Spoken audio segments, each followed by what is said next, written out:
Mesdames et messieurs, très heureuse de vous retrouver en ce début d'année. Toute l'équipe vous présente ses vœux. Nous profitons de l'occasion pour inviter les personnes qui ont bien envie de participer à cette émission de nous envoyer des messages sur le numéro 94 24 81 89. 94 24 81 89. Et de préférence, si vous êtes de passage au Bénin, ce sera avec plaisir qu'on vous recevra sur vos différents sujets d'intérêt. Mesdames et messieurs, chers internautes, cette semaine, nous parlerons des conséquences des technologies de l'information et de la communication, notamment les téléphones portables sur nos enfants. Et pour en parler, l'invité qui s'est rendu disponible s'appelle Roméo Ayena. Il est psychologue de l'éducation ou psychopédagogue. C'est vous qui voyez ce qui vous intéresse. Toujours est-il que les deux termes veulent dire la même chose. Monsieur Ayena, merci d'être disponible. Merci, madame.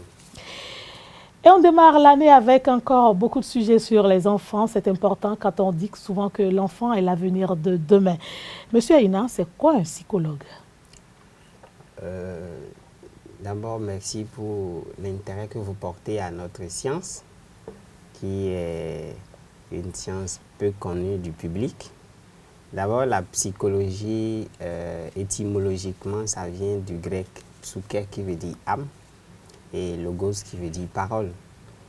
Pour donner une définition partagée et mieux comprise par tout le monde, je dirais que la psychologie est la science du psychique, des comportements et des processus mentaux.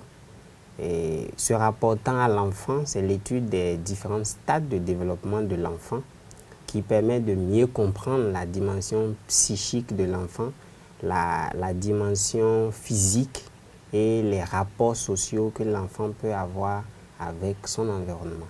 D'accord. Est-ce qu'on peut dire que c'est la même chose que la psychologie de l'éducation? Pas tout à fait.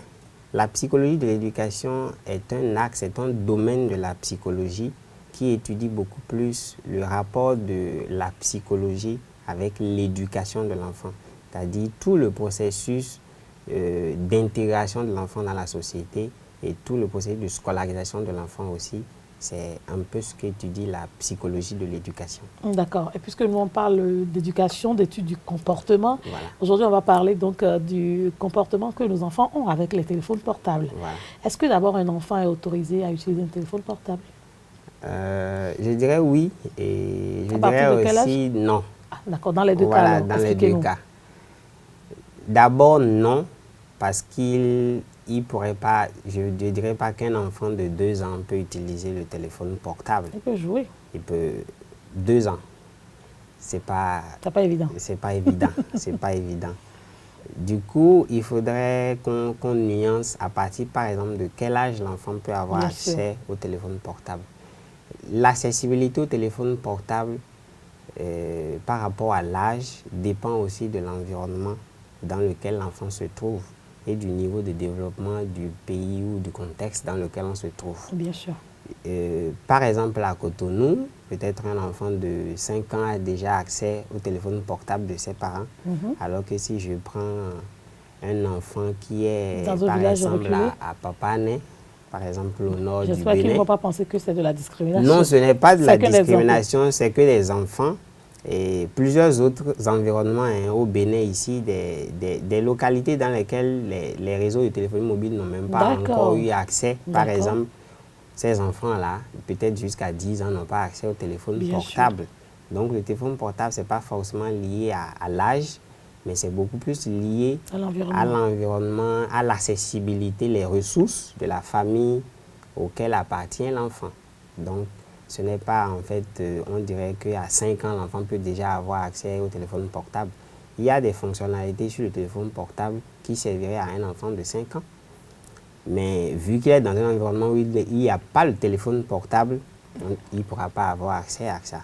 Donc, tout dépend de l'environnement et des ressources dont dispose la famille et du contexte dans lequel se trouve l'enfant. D'accord. Quand on dépasse les critères d'environnement et de moyens dont disposent les parents et que tous ces critères sont réunis, à quel âge, normalement, pour le scientifique que vous êtes, un enfant devrait utiliser un portable? Un téléphone portable.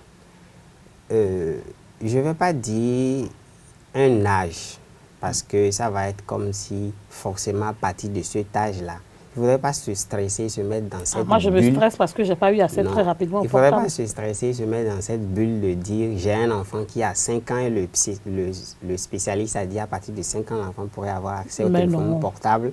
Donc, il faut forcément que l'enfant ait accès au téléphone portable. Tout dépend de ce dont l'enfant a besoin et qui se retrouverait, par exemple, sur le téléphone portable.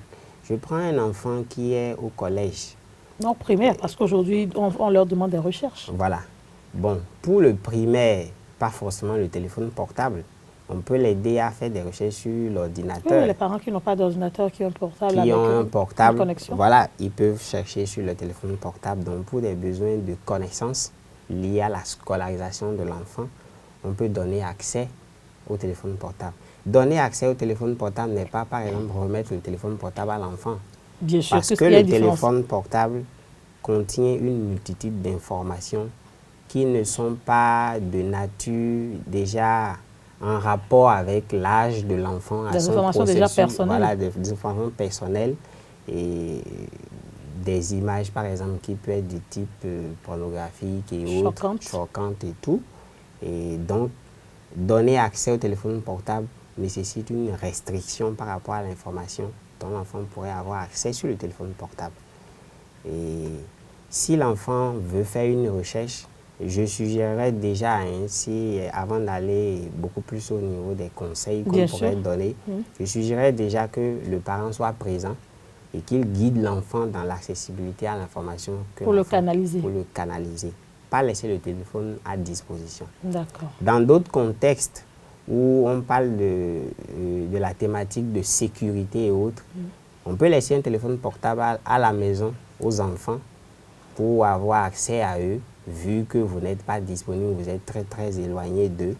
Par exemple, pour dire est-ce que vous êtes bien à la maison, ou quand il y a un cas de danger et autres, l'enfant puisse contacter quelqu'un ou composer un numéro vert ou un numéro de la sécurité, de la police, ainsi de suite.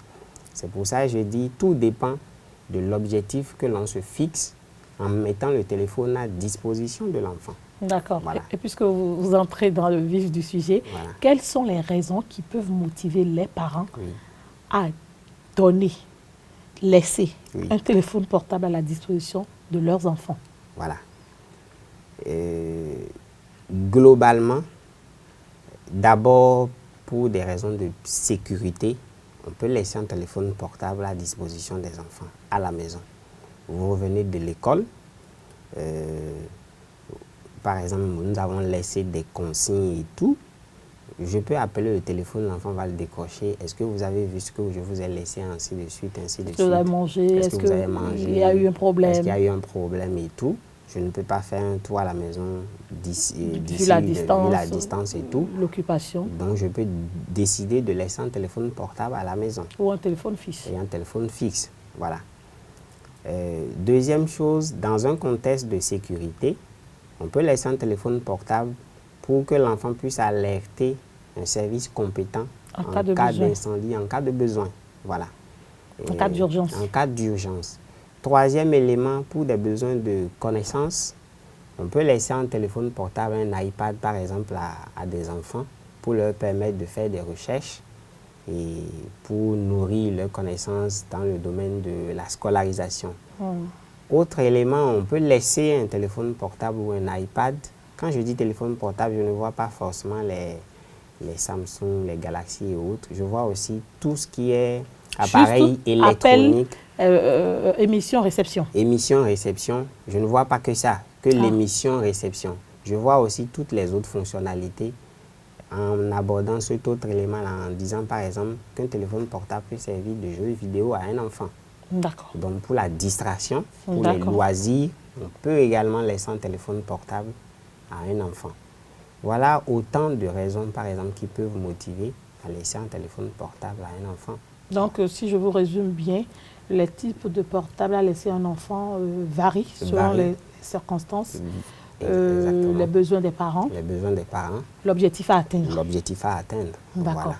Donc, que le téléphone soit intelligent ou pas, c'est vous qui décidez de l'opportunité et de la nécessité. Et de la nécessité. Si je dois donner un exemple très précis, oui, allez-y.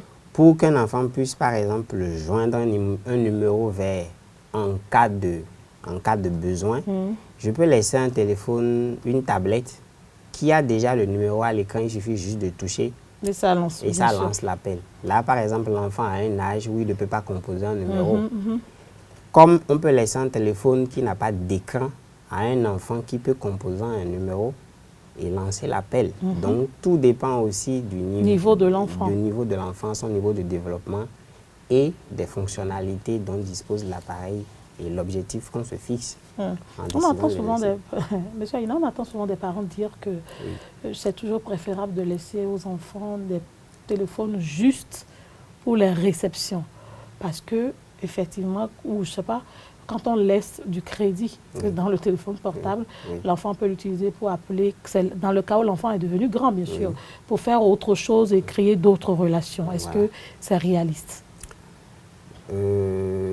On revient toujours à la base en disant tout dépend de l'objectif qu'on se fixe. Si c'est juste pour recevoir un appel, juste parce que moi, en tant que parent, je souhaiterais avoir un contact permanent avec mes enfants, et vu leur âge aussi, je peux décider de laisser un téléphone qui ne reçoit que d'appels. Mais cela ne porte pas des risques en cas de danger? En cas d'urgence? En cas d'urgence, cela voudrait dire que l'enfant ne peut pas se servir du téléphone, ne peut pas décider de se servir du téléphone sans que moi je l'ai appelé, vous voyez. Donc, il y a des restrictions et tout dépend de l'analyse. Des restrictions avec des conséquences. Avec des conséquences, voilà. La dualité des choses de la vie, donc le bien et le mal, ainsi de suite. Donc, il faut toujours évaluer la décision que nous prenons par rapport à une action qu'on décide de mener et de faire le pour et le contre et de balancer beaucoup plus pour ce qui est plus positif. Voilà. Donc, c'est ce que je peux dire. Est-ce que ce ne serait pas mieux de faire comme à une époque où, tout au moins, à défaut d'avoir un portable, il y a au moins un carnet à la maison dans lequel il y a les numéros urgents? Voilà. Quand il y a un carnet dans lequel il y a les numéros urgents et que nous laissons le téléphone portable avec du crédit, vous voyez, l'enfant est à une étape première du développement que nous avons déjà. Donc, de responsabilité même. De responsabilité. Après avoir appelé les numéros urgents et autres, quand il reste du crédit, l'enfant peut décider d'appeler n'importe quel autre numéro. Voilà. D'appeler le parent pour... On entend parfois, on entend parfois notre police, notre police républicaine dire que les numéros les appellent. Des numéros les appellent et tout. Et aujourd'hui, ils ont décidé de sécuriser le système. Et tant que vous ne vous êtes pas identifié, bien sûr, vous ne pourriez pas les joindre. Donc, en fait, il y a de l'évolution en fait dans les choses. Si nous laissons du crédit, on peut retracer, on peut restreindre les numéros que le téléphone peut appeler. Avec le contrôle parental? Avec le contrôle parental. Un téléphone peut avoir seulement l'autorisation d'appeler tel autre numéro et ne peut plus composer d'autres numéros. Dès que vous lancez, il va falloir passer par un standard qui vous autorise à laisser passer l'appel. Vous savez pourquoi je ris? Non. Les internautes aussi se demandent pourquoi. Je ris parce que ça, c'est dans le cas où le parent est un peu intellectuel et comprend certaines choses. Mais dans le cas où le parent achète un téléphone portable, déjà pour la sécurité, parce qu'il se dit que c'est très important, c'est incontournable et ne maîtrise pas ce système, il fait comment? Voilà. Là, je parle alors de l'impact déjà de l'utilisation sur nos enfants. De l'impact de l'utilisation sur les enfants. Pour les parents qui n'ont pas une maîtrise assez parfaite du téléphone, bon, il y a des enfants qui dépassent les parents. Voilà, encore que même les parents aussi ne maîtrisent. Voilà, les enfants, c'est celui qui utilise en fait, et on dit celui qui détient l'usus, en fait, fait l'abusus. C'est un peu ça. Qui a l'information, le savoir, le pouvoir. Qui a l'information, le pouvoir. Donc, celui qui utilise le téléphone en maîtrise les fonctionnalités. Donc, je pense qu'en laissant le téléphone à un enfant, le parent doit prendre la mesure des choses. De la décision prise. De la décision prise. Doit s'informer s'il n'était pas informé. Et pour les parents même qui n'ont même pas accès à un téléphone portable, vous voyez, ce débat, par exemple, ne les intéresserait pas parce que pour eux, à quoi bon un téléphone portable pour un enfant? Et en temps, c'est que j'entendais certaines personnes dire, moi, je n'ai pas besoin d'un téléphone portable et je n'en achèterai jamais. Mais dès que les ressources se sont présentées, il en a vu l'intérêt et tout. Aujourd'hui, il en a 3, 4. Quand l'un sonne, le deuxième sonne et ainsi de suite. Non, monsieur Aïla, je vais profiter pour poser une question. Oui, il n'en avait pas besoin. Il n'a pas trouvé l'urgence. Exactement. Mais aujourd'hui, est-ce qu'on peut encore dire que ce n'est pas urgent d'avoir un portable ou un téléphone à la maison pour la sécurité de toute la famille?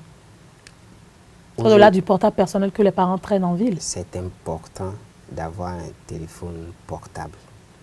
Mais c'est l'excès dans l'utilisation du téléphone qui en est un problème. L'excès et voilà, et la non-maîtrise de toutes les conséquences que l'utilisation peut avoir sur les enfants. Un schéma, par exemple, une caricature d'un fait que j'ai observé. Oui, allez-y. Un parent qui a un téléphone avec écran, vous voyez les glacis, voilà, les sortes, voilà, et qui manipule son téléphone, va sur les réseaux sociaux, WhatsApp et autres, Facebook, consulte des images, des vidéos, et son enfant qui est juste à côté observe tout. Observe. Et il apprend dans le silence. Et il apprend dans le silence. Vous voyez, c'est de là, en fait, l'enfant ne fait que ne répercute que ce que nous avons l'habitude de faire devant lui. Bien sûr, il n'apprend que par l'exemple. Voilà. Pour le parent, c'est que cet enfant-là, vu son âge, bon, il n'a qu'un an. Il ne maîtrise rien, il ne comprend rien. On garde le bébé dans le bras gauche et on portable dans l'autre. Et on manipule les images, on manipule les choses. Ne comprenant pas les risques qu'on peut prendre à l'enfant. Voilà, auxquels on expose l'enfant, qui a les écrans, les yeux rivés sur l'écran comme ça en regardant tout ce que le parent fait. Dès que vous entrez dans votre salle de bain, il a vu le code. Vous ne savez pas le niveau le quotient intellectuel de votre enfant, le niveau d'intelligence qu'il a. Vous voulez que je mette de l'eau à votre moulin? Voilà. Donc, moi, je suis obligée de changer souvent mes mots de passe parce que j'ai un enfant très intelligent. Et quand c'est un schéma, c'est encore pire. Voilà. Donc, il y en a qui ont une intelligence numérique, qui peuvent garder des chiffres, qui peuvent garder des schémas. Et dès que vous entrez dans votre salle de bain, peut-être vous étiez en train de regarder une vidéo, à un moment donné, ça ne vous a plus intéressé, vous avez coupé la vidéo. Mais cette vidéo a retenu l'attention de votre enfant. Il va y revenir. Vous entrez dans la salle de bain, il revient sur votre téléphone portable, il déverrouille rapidement et il regarde la vidéo jusqu'à la fin. Et il vient raconter après l'histoire à ses camarades. Voilà, à ses camarades. Pas à vous. Pas à vous, voilà. Donc, il faut que nous prenions la mesure de l'utilisation du téléphone portable. Il ne faudrait pas que aujourd'hui le téléphone portable, fasse beaucoup plus que ce à quoi nous avons pensé en concevant le téléphone portable. Le téléphone portable devrait servir. Il ne faudrait pas que nous servions maintenant le téléphone portable comme nous le faisons. De toute façon, les internautes auront l'impression qu'on banalise le sujet, alors que ce n'est pas le cas. C'est vrai qu'on essaye un peu dans l'humour de sortir la gravité du problème dont on parle. Parce qu'effectivement, un enfant apprend par l'exemple. Un enfant que vous dites aujourd'hui moins intelligent, demain prouvera qu'il est plus intelligent que vous. C'est un peu comme quand on refuse de parler de sexe à un enfant, mais qu'on se rend à la longue qu'il ramène à la maison une grossesse non désirée ou qu'il enceinte une fille. Et on se pose tout un tas de questions. C'est parce qu'à un moment donné, certainement, on a loupé un chapitre du feuilleton, on a oublié quelque chose et l'enfant a retenu. Et vu que nous n'étions pas accessibles peut-être à la communication, à l'information, au dialogue, l'enfant a préféré ne pas nous en parler. Voilà. Donc je pense qu'il faudra que les internautes retiennent véritablement cela. C'est vrai qu'aujourd'hui aussi, il y a ce problème où les enfants pensent que les parents sont plus sur leur téléphone portable qu'avec eux. Et il y a certains enfants qui ne le disent pas, mais qui écrivent peut-être des mots sur le papier en s'amusant pour montrer que...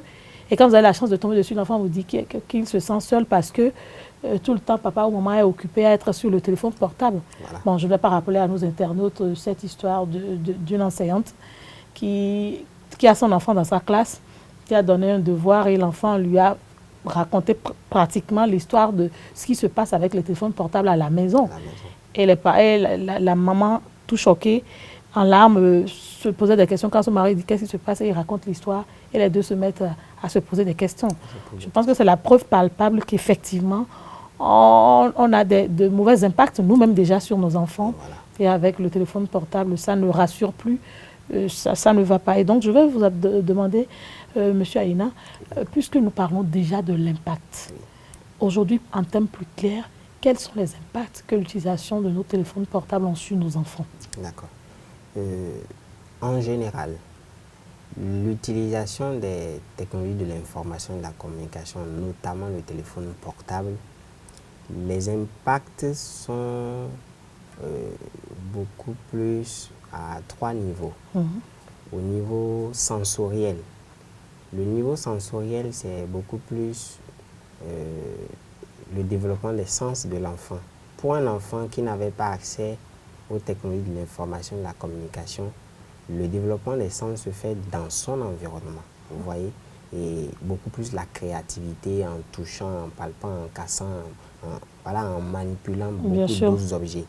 Mais avec le téléphone portable, un enfant qui a des jeux vidéo est limité à cette seule réalité du jeu vidéo et se fait une fausse perception. Il est déconnecté de la réalité. Il est déconnecté de la réalité, se fait une fausse perception de la réalité. Du coup, sa créativité est limitée à ce qu'il a l'habitude de voir dans les jeux vidéo. Vous voyez? Et sur le développement moteur maintenant de l'enfant, un enfant, c'est quelqu'un qui bouge beaucoup. Bien sûr. Qui est beaucoup plus mobile que l'adulte. Bien sûr. Il a besoin de dépenser de l'énergie, de faire du sport. Avec le téléphone portable, on est tout le temps scotché. Le téléphone a quelque chose de subtil qui nous retient. Parce qu'on a envie de découvrir toute cette dimension. On veut toujours en savoir plus. On veut toujours en savoir plus. Du coup, on ne bouge beaucoup, on ne bouge plus. On devient mobile. On devient immobile. On est là. Immobile, oui. On devient immobile, on est là, on ne manipule que le téléphone. Donc, vous voyez par exemple les membres, les bras, on adopte une position, on peut être couché, ainsi de suite. Donc, on est tout le temps dans tous les sens. De mauvaise posture. Rien que pour satisfaire notre soif de manipulation, de curiosité. Donc, ça a un impact sur le développement moteur de l'enfant. Voyez. Maintenant, sur le plan comportement. Le plan comportement est lié à l'accessibilité aux informations, à la nature des informations qui peuvent sortir du téléphone portable, notamment la connexion Internet.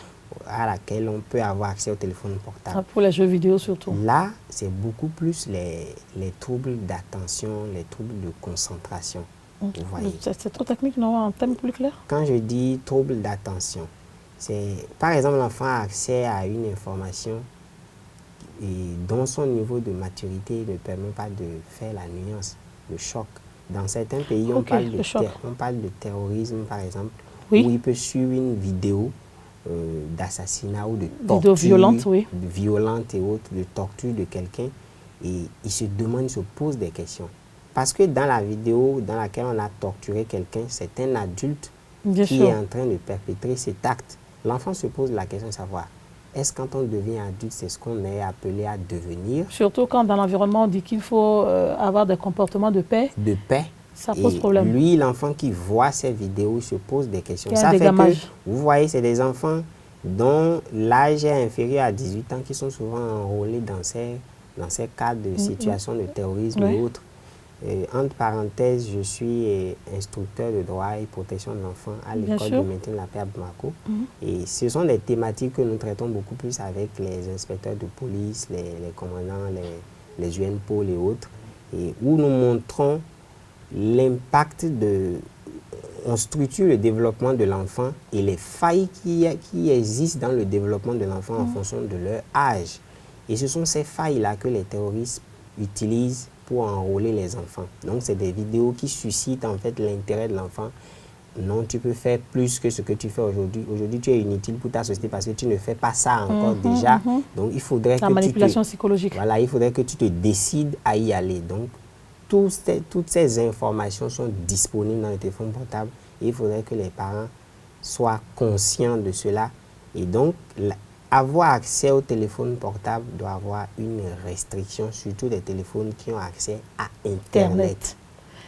Les téléphones qui n'ont pas accès à Internet, c'est beaucoup plus appel et réception. Vous voyez, là, le danger est encore très, très réduit. Maintenant, si vous avez des données personnelles sur la carte mémoire ou sur la mémoire du téléphone, videz avant de donner à un enfant. Voilà.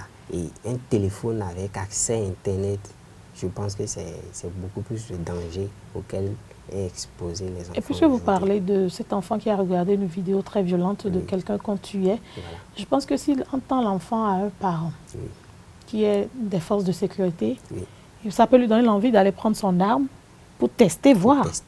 Et là, il peut tuer ses camarades, ses copains, sans le vouloir. Voilà. Je souris parce que, par rapport au sujet que vous avez abordé, parce que sur une émission à l'ORTB la dernière fois, à la veille de la fête de Noël, je disais, parce que je suis spécialiste aussi des jeux, des jouets des enfants, et je disais que les parents ne savent pas souvent la nature des jeux et des jouets qu'on offre aux enfants, parce que la conception d'un jouet a une fiche technique que nous concevons d'abord avant de mettre à disposition le jouet. Donc il faut savoir, quand on offre par exemple un pistolet à un enfant, vous voyez, vous allez au marché, vous êtes tout fier d'acheter un jouet à votre enfant, vous achetez un jouet pistolet, vous envoyez à l'enfant. Dès que vous le lui remettez, quel est le premier geste que l'enfant fait? J'ai demandé à plusieurs parents. Il essaye de il le pointe sur vous. Bien sûr. Et il essaie sur vous. Oui, pour voir ce que ça va donner. Voilà. En fait, c'est le réflexe que donne le jeu. C'est ça. Quand vous donnez un ballon, l'enfant commence pas à jouer. Oui. Bien. Quand vous donnez un téléphone portable, il amène seulement à l'oreille. Ça veut dire qu'un jouet appelle à un acte. Oui, une action appelle une réaction. Voilà, une action appelle une réaction. C'est un peu ça. Donc, quand l'enfant voit ces genres de vidéos sur des téléphones portables, il est seul face à cette réalité. Ces questions n'ont pas de réponse selon l'adulte. Il se fait sa seule perception. Et donc, dans certains pays beaucoup plus organisés sur le plan scolaire, nous avons des sites internet éducatifs avec des restrictions, des vidéos éducatives qu'on pourrait voir. Aujourd'hui au Bénin, nous n'avons pas ces restrictions. Les enfants peuvent avoir accès à tous les sites internet et tout. Ils peuvent voir tout et rien. Est-ce que ce n'est pas parce que les parents n'ont pas joué bien leur rôle? Ce n'est pas seulement les parents. Vous voyez, l'éducation ne revêt pas seulement du rôle ou de la contrainte. Bien sûr que les parents complètent les éducateurs. La contrainte parentale. Encore qu'aujourd'hui, les parents, les deux travaillent. C'est ce que je voulais dire. Les deux travaillent. Donc, il y a un rôle dévolu à l'État, il y a un rôle qui est dévolu aux parents, il y a un rôle qui est dévolu à la société dans laquelle nous vivons. Mais aujourd'hui, la société n'a pas le droit de regard sur l'éducation de nos enfants. Mais c'est nous qui l'avons poussé malheureusement. Jusque-là. Et avec l'individualisme, on veut vivre seul. C'est parce qu'on a peur de quelque chose qu'on a décidé de vivre seul. Du coup, si on revient au téléphone portable, j'ai parlé de l'impact sur le plan sensoriel, sur le plan comportemental et sur le développement des moteurs. Sur le développement moteur. Voilà les trois éléments sur lesquels le téléphone, avec accès à Internet surtout, a beaucoup plus d'impact. Moi, j'aimerais, là on parle d'impact, oui, mais psychologiquement, au-delà du choc reçu, au-delà de l'attirance à la curiosité, au-delà des comportements qu'on suscite, est-ce que psychologiquement, il n'y a pas d'autres... Quand on sait déjà que pour un adulte, il ne faut pas garder longtemps le téléphone à l'oreille, il ne faut pas laisser un téléphone à la charge et porter, pour un enfant, quelles doivent être les restrictions? Voilà. Pour tout au moins sauver sa psychologie. Voilà, quand vous parlez du rapport du téléphone, par exemple, à la psychologie de l'enfant, je ne suis pas neurosciences, mais avec les quelques recherches que j'ai pu effectuer dans le domaine, le cerveau, c'est une connexion, c'est beaucoup plus des connexions électriques et autres qui font fonctionner le cerveau. Le téléphone est une émission d'ondes aussi. Bien sûr. Donc parfois, on peut déjà supposer qu'il peut y avoir des chocs ou des interférences avec le cerveau de l'enfant. Encore que le cerveau n'est pas encore, les neurones ne sont pas encore matures comme chez l'adulte. Donc, exposer le téléphone beaucoup plus à l'enfant, on ne saurait jamais imaginer ou évaluer tous les dégâts que cela peut avoir, même sur l'enfant que sur l'adulte. Mais les aspects sur lesquels nous, on peut beaucoup plus mettre l'accent, c'est les aspects sensoriels, comportement, troubles de l'attention. Et vous voyez les enfants c'est des problèmes sanitaires à la longue. Voilà, les enfants qui ont beaucoup plus aujourd'hui des écouteurs à l'oreille tout le temps. Qui deviennent évasifs. Ils vous écoutent à peine. Voilà, ils vous écoutent à peine. Distraits.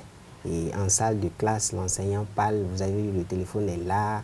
Et on peut s'envoyer des textos, des messages et autres. Et ce qui amène parfois certains administrateurs scolaires à interdire... Pas certains, c'est même interdit au Bénin. Voilà, à interdire l'accès du téléphone à l'école, tout simplement. Au début, certains parents se sont révoltés en disant « le téléphone qui est avec mon enfant, ça me permet de le joindre et tout ».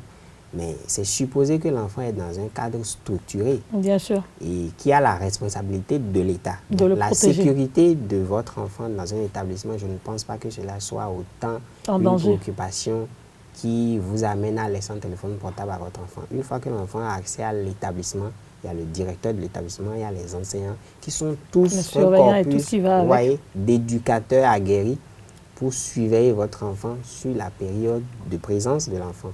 Donc, le reste vous revient en fait. Donc, voilà un peu les aspects sur lesquels je pense que les parents doivent faire attention. Véritablement faire attention, car l'utilisation des portables ont vraiment beaucoup de conséquences sur nos enfants, notamment sur leur comportement, sur la mobilité de leurs membres, et également sur leurs différents sens. Et donc, c'est important de comprendre cela. Monsieur Aïna, c'est vrai que nous parlons d'enfants. Vous dites que l'Internet est plus dangereux sur un téléphone portable qu'un téléphone portable simple. Mais toujours est-il qu'aujourd'hui, on connaît l'être humain. Quand on donne une petite liberté, l'être humain a cette tendance à vouloir avoir plus de liberté. Et le snobisme étant ce qu'il est, la mondialisation, l'envie de toujours paraître intelligent, mieux outillé que son camarade, peut pousser également nos enfants à avoir des comportements que même les parents n'arrivent pas à contrôler. Parce que vous ne pouvez pas toucher le sac de votre enfant qui va à l'école tous les jours, vous ne pouvez pas le fouiller. De temps en temps, vous pouvez vous en rappeler, mais vous pouvez interdire à l'enfant d'amener le portable, et il l'amène à l'école quand même pour montrer à ses camarades que lui aussi il a un portable. Là, dans ce cas, qu'est-ce que le parent fait? Et là, c'est les réalités dans lesquelles nous vivons. On a envie de montrer qu'on a les ressources nécessaires pour s'occuper. On a envie de paraître. On a envie de paraître. Et là résiste le danger. Parce qu'un téléphone sans connexion à Internet, est moins dangereux qu'un téléphone avec connexion Internet. Parce que la connexion Internet qui ouvre la porte. C'est une ouverture sur le monde. C'est une boîte de Pandore qu'on ouvre. C'est une boîte de Pandore qu'on ouvre, à laquelle on donne accès à un enfant qui ne sait pas encore faire toute une perception de la réalité comme cela devrait être. Un enfant, c'est celui qui n'a pas encore 18 ans. C'est un enfant qui n'a pas encore 18 ans. Du coup, vous imaginez la période pubertaire, par exemple, où un enfant est réfractaire. Il devient révolté. Il devient révolté. Il a envie de se faire sa propre opinion. Il a envie de construire sa personnalité. Donc, veut essayer beaucoup de choses. Un enfant à cet âge-là, qui a accès à un portail comme ça, et vous voyez, c'est inimaginable. C'est grave. C'est grave. Et il faudrait que les parents en prennent connaissance. Ils en prennent conscience. Parce qu'un adolescent qui a envie de découvrir la sexualité, je veux parler par exemple d'une étude qui a été réalisée pour dire par exemple que la majorité des enfants qui ont eu une sexualité précoce font partie, 80% des enfants qui ont une sexualité précoce sont ceux-là qui ont reçu des sextes messages une fois. C'est une étude qui l'a prouvé aux États-Unis. Et vous imaginez le téléphone portable. Dès que vous laissez le téléphone portable à votre enfant et que par moment, vous n'essayez pas de discuter avec l'enfant, je ne dis pas d'aller fouiller le téléphone portable. Il faut respecter aussi son intimité. Voilà, parce qu'à partir de cet instant, on va parler de la vie privée. Et même un enfant... Un enfant a une vie privée. Même un enfant a une certaine... intimité à avoir. Il y a un périmètre à respecter. Périmètre? Je dis bien, il y a un périmètre à respecter. Pour moi, un enfant ne devrait pas avoir un périmètre à respecter. Exactement. Par exemple, et s'il a un enfant. Et s'il a sa chambre. Il reste dans sa chambre, mais je le visite dans sa chambre. Vous visitez sa chambre. J'ai mon mot à dire sur la gestion de sa chambre. Exactement. Pour le guider. Pour dire, mets tel objet à tel endroit, faites telle chose, faites telle chose, faites telle chose. Mais des fois, vous le dites, mais l'enfant ne le fait pas et vous dites que vous avez mal fait de lui donner cette liberté-là. Exactement.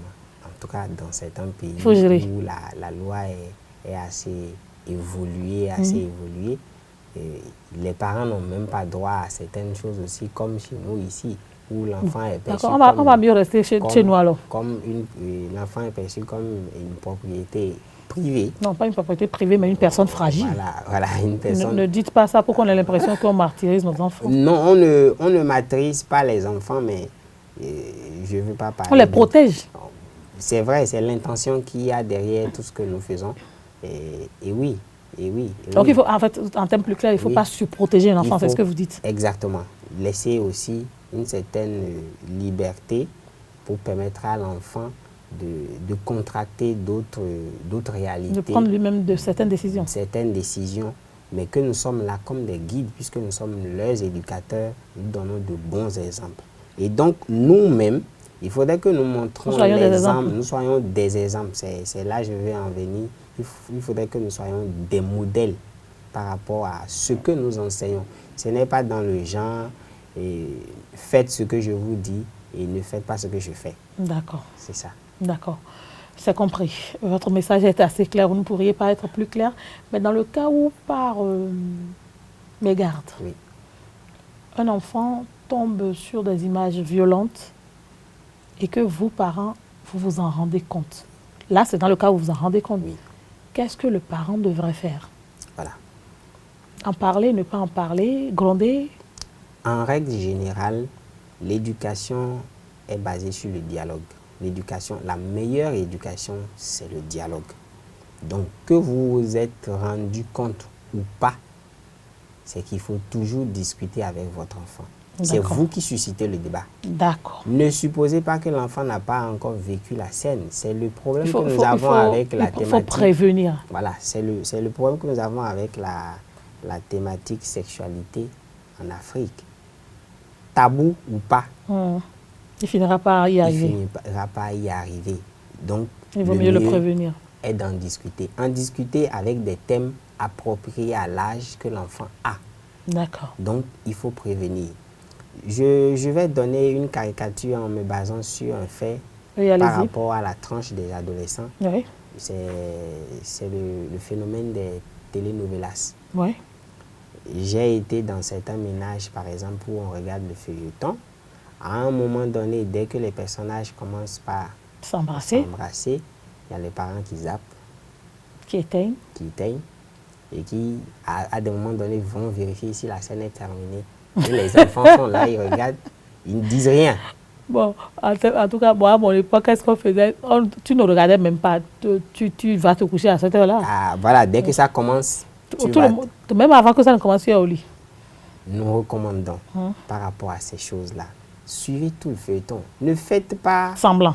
N'adoptez pas un comportement différent à ce moment-là. À cet instant précis. À cet instant précis, différent du comportement que vous aviez avant cette scène. D'accord, tout le monde regarde. Tout le monde regarde. Et à la fin, vous êtes le leader de votre foyer. Vous mettez le débat. Vous lancez le débat. Qu'est-ce que vous avez compris? Non. Quand l'enfant pose des questions et on se dit, dois-je répondre, dois-je pas répondre, on fait comment? Notez qu'il doit avoir, par exemple, quelque chose ça fait bizarre quand un enfant pose... Pour que cela ne m'échappe pas, par exemple, école des parents. D'accord. Vous voyez, ce n'est pas une école dans laquelle on va pour écrire, mais une école dans laquelle il faut y aller pour s'informer sur l'éducation des enfants. Vous lancez le débat. Qu'avez-vous suivi? Ce que nous avons suivi ensemble, qu'avez-vous compris, vous? Oui, mais quand l'enfant dit, et qu'après l'enfant pose une question et que vous sentez que répondre à cette question va ouvrir d'autres portes. Va ouvrir d'autres portes. Comment? Voilà. En fait, c'est la peur des parents. C'est pour ça qu'ils ne lancent pas. C'est une peur quand même qui existe. Hein? C'est une peur qui existe. Parce que quand un enfant pose une question et qu'il sent que vous avez la réponse, vous ne voulez pas répondre, c'est encore pire. Il y a un parent qui a demandé, s'il me demande pourquoi ceux-là sont en train de s'embrasser, la scène qui vient de se passer, cela traduit quoi? Je lui ai dit, les gens que vous avez vus à la télé tout à l'heure en train de faire telle scène, selon vous, ils ont à peu près quel âge? Ce n'est pas interdit. Mais ce n'est pas de votre âge. Mais ce n'est pas. Avez-vous vu des enfants qui l'ont fait? D'accord. En fait, le débat doit se faire avec l'enfant. L'enfant il ne faut pas le prendre pour quelqu'un de bête. Non, il ne faut pas le prendre pour quelqu'un de bête. Il n'est pas né c'est que la tête vierge ou qui n'a pas d'information, non. Il a un cerveau qui fonctionne. Il a un cerveau qui fonctionne, il est aussi tout intelligent que vous. Peut-être il a un QI supérieur au vôtre. Ça aussi, parce qu'il y a des parents ordinaires qui donnent naissance à des enfants surdoués. Je suis d'accord. Donc quand vous lancez le débat, le plus important pour un parent est de savoir ce que pense son enfant de tel sujet. D'accord. Et c'est de là votre rôle de façonner sa compréhension et de lui enseigner ce qu'il doit comprendre. C'est vrai ce que tu as vu, mais ce n'est pas ça la bonne attitude ou la réalité, ce qui doit être. On peut être des amis dans l'enfance, mais l'amitié a des limites. Même dans les telenovelas, les enfants arrivent à se donner des baisers ou c'est signe d'affection que je t'apprécie. Mais ne font pas telle chose que vous avez vu sur telle scène tout à l'heure parce que tout le monde n'a pas le droit de faire ça. Vous avez le droit et à partir de tel âge, vous verrez que je vous donnerai même beaucoup plus toutes les informations que vous voulez. Donc, le dialogue et les explications sont tellement importants. Et quand vous, parents, vous vous sentez dans l'incapacité de donner les informations, toutes les informations nécessaires, et que vous ne maîtrisez pas les mots justes pour aborder telle thématique avec l'enfant, il y a les spécialistes qui sont là. D'où les psychologues de l'éducation, les psychopédagogues, ils sont là. Faites-vous mieux connaître. Les assistants sociaux qui sont là dans les centres de promotion sociale, on en a parlé ici. Les chargés de protection et autres. C'est tout un corpus de professionnels aguerris pour aborder ces thématiques-là dans des situations d'information, d'éducation et de communication avec des cibles appropriées. Donc, pour les parents, je disais tout à l'heure l'école des parents. L'école des parents dans là, on aborde ainsi les conseils. Voilà, les conseils. L'école des parents dans d'autres pays, c'est une solution qui permet, par exemple, de rassembler tous ceux qui ont déjà des enfants. Vous voyez, qui initie cela? Ça peut être des initiatives privées comme des initiatives publiques. D'accord. Dans certains pays, par exemple, c'est des initiatives publiques de l'État ou, par exemple, c'est dans les centres de promotion sociale. Une fois par semaine. Une fois par semaine, un après-midi, un week-end. En quelques heures. En quelques heures, où on rassemble les parents. Ils viennent poser les difficultés qu'ils éprouvent dans leur ménage, dans l'éducation de leurs enfants. Et des spécialistes qui sont là apportent des réponses. Et c'est des choses, nous on a essayé, si ça a marché, voyez si avec vos enfants ça peut marcher, ainsi de suite, on se partage. Vous voyez, la vie en individualité ne permet pas de mieux éduquer les enfants. Encore qu'aujourd'hui, quand les enfants se rencontrent à l'école, l'un dit à l'autre ce qu'on a fait chez lui. Bien sûr. Voilà encore l'autre danger. L'un dit à l'autre ce que le parent a fait. On en parle forcément. Donc, il ne faut pas donner de fausses informations aux enfants, car ils rencontreront d'autres qui leur diront le contraire de ce que vous avez dit si ce n'était pas la réalité. D'accord. Donc, discutez avec les enfants. Rapprochez-vous des professionnels pour qu'on vous donne la vraie information et comment procéder pour la meilleure éducation des enfants. D'accord. Est-ce qu'il y a d'autres conseils à donner aux parents par rapport à l'utilisation du téléphone portable? Je suggérerais, si ce n'est pas que pour des besoins exigés de l'école, que le téléphone laissé à des enfants de bas âge. Le téléphone avec connexion Internet. Le téléphone avec connexion Internet, c'est le vrai danger. Il faudrait laisser par exemple un téléphone qui n'a pas de connexion Internet à un enfant. Là, ça pourrait seulement être émission et réception. Dès que vous décidez de laisser le téléphone avec la connexion Internet à l'enfant, soyez présent. Soyez présent. Pas présent, mais discutez. D'accord. Si en fin de semaine, le parent ne s'offre même pas un moment de 30 minutes, rassembler ses enfants, qui ont tous des téléphones portables avec la connexion Internet, lancer tous les débats auxquels leur niveau de développement permet d'appréhender. Vous êtes là, mais vous ne savez pas tout ce qui se passe.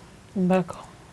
Que des parents ne soient pas surpris que leurs enfants ne sortent pas, fassent le timide à la maison et que peut-être un jour ils reviennent avec des grossesses à la maison. On se demande comment il s'est arrangé pour que cela arrive, ou bien comment il s'est arrangé, mon fils, pour enceinte ou engrosser l'enfant de l'autre.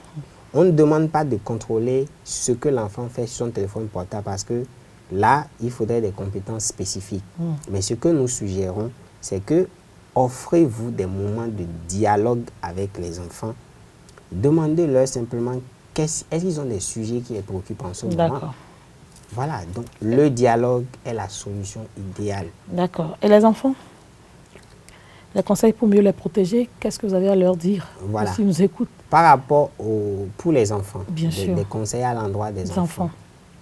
Ce que je suggérerais, c'est que toi, enfant, qui a accès par exemple à un téléphone avec des connexions à Internet, il y a des choses que tu as vues et que tu n'as pas maîtrisées, que tu ne comprends pas. Pose des questions. Pose des questions.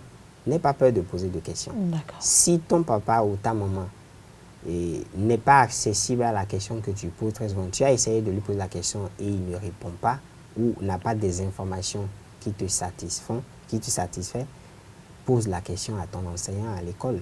Pose la question à ta Il y a même des maîtresse. centres aujourd'hui où les jeunes peuvent poser des questions. Voilà, pose la question. C'est sûr qu'un jour, il y aurait un numéro auquel on peut appeler et poser des questions. Il y en a. Pour des adolescents qui ont des questions sur la sexualité, la santé de la reproduction, il y a le 7744 de ABMS bien sûr, qui est très connu, qui est là.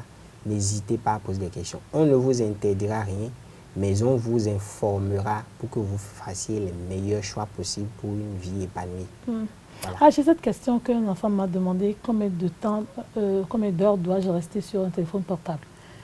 J'avoue que je n'ai pas trouvé la raison. Moi, j'ai dit quelques heures. J'ai dit pas toute la journée. Oui. Mais je ne sais pas si j'ai convaincu cet Ne enfant. restez sur le téléphone portable quand cela est nécessaire. Quand j'ai à prendre un appel, je suis avec mon téléphone portable. Mais quand j'ai d'autres choses à faire, le téléphone portable, quand j'en ai pas besoin. Donc, ça veut dire que les enfants doivent également faire preuve de responsabilité. Preuve de responsabilité. Il ne faut pas garder le téléphone portable ou rester devant la télé quand on sait qu'on a des leçons ou des exercices à faire. Il ne faut pas être en train de manipuler le téléphone portable pour traverser la voie. Pendant qu'on mange aussi. Pendant qu'on mange. D'accord. Pendant qu'on mange, pendant qu'on traverse la voie, pendant que l'enseignant explique à l'école. C'est pas bon. Encore que c'est pas sûr que tu aurais la possibilité de faire entrer le téléphone portable allumé, ainsi de suite. Donc, il faut être avec le téléphone portable quand cela est nécessaire.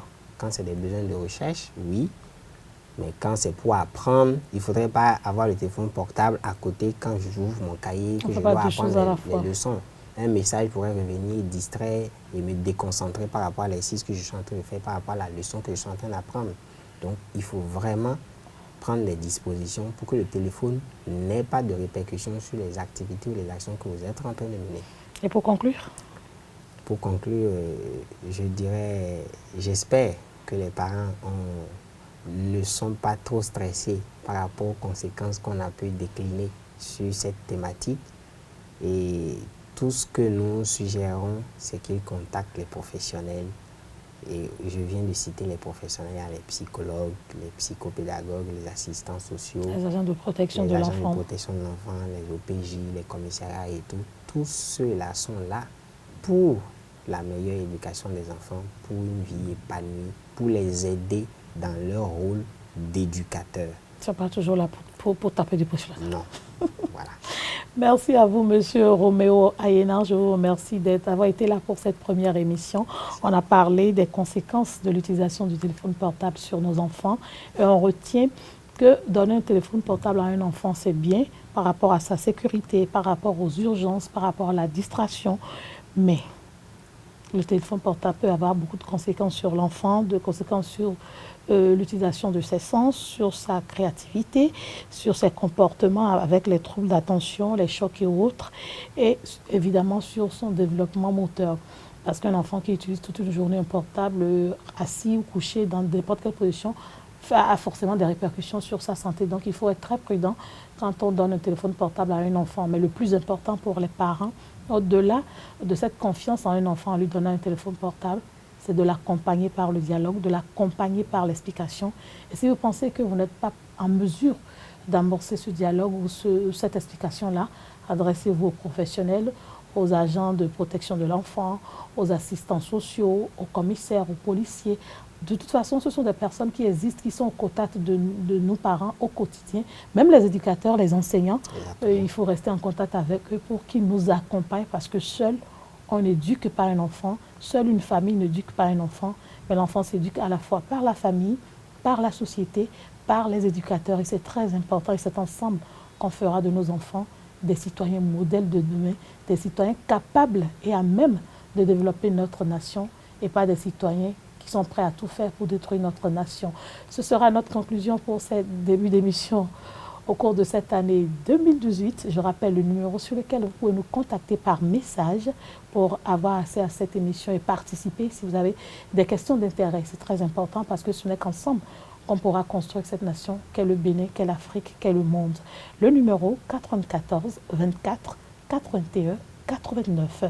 94 81 non, 94 24 81 89 et le numéro sera affiché au bas de l'écran de cette émission. Restez toujours connectés sur votre chaîne Esaü TV. Si vous avez des Smart TV, c'est possible de nous regarder. Vous pouvez aller sur YouTube, sur Facebook. Nous sommes également disponibles et très bientôt, vous aurez dans vos maisons notre radio, Esaü Radio.